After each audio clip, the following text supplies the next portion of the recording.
ერთადერთი შვილი მყავდა, სიმწრით გაზრდილი, ძლივს რომ მეხზე დავაყენე და რა დღეში ვიყავ, როგორ უვლიდე იმას, მაგრამ ღმერთმა ის არ შემარჩინა, იმის გარდა არავინ აღარ ამყავს და ესე დავეგდე მარტო ძაღლივით ავგდიმა.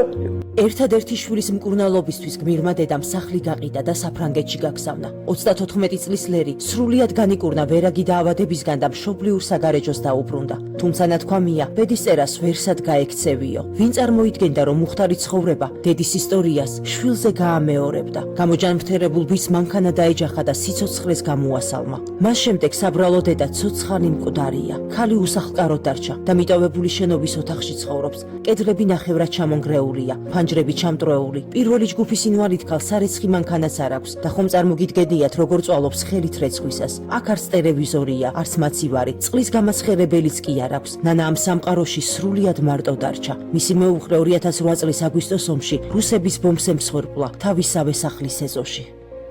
მტერს არ უსურვებ, შვილია მოუკვდეს, ეს რა საშინელება ყოფილა.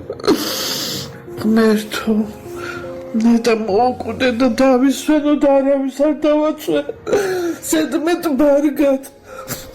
შვილმკვდარი დედის წამებას ისიც ემატება, რომ ფეხი ბარძაყის ზემოთ ამპუტირებული აქვს. 1975 წელს 16 წლის ნანას მანქანა დაეჯახა. სასწაულებრივად გადაურჩა სიკვდილს, თუმცა სამწუხაროდ ფეხის ამპუტაცია დასჭირდა. ახლა კი ბნელი ოთახიდანაც ვერ გამოდის, რადგან კიბეზე ჩამოსვლა არ შეუძლია. თვეში მხოლოდ 3 ჯერ წვალებით გადის გარეთ, კიბეზე ბალისდებს და ასე ხოხვით ჩამოდის. ღვთისმიერო ადამიანებო, კიბის გვერდით პატარა პანდუსი რომ გავაკეთოთ, საბრალო ქალის წამებას ბოლო მოეღება.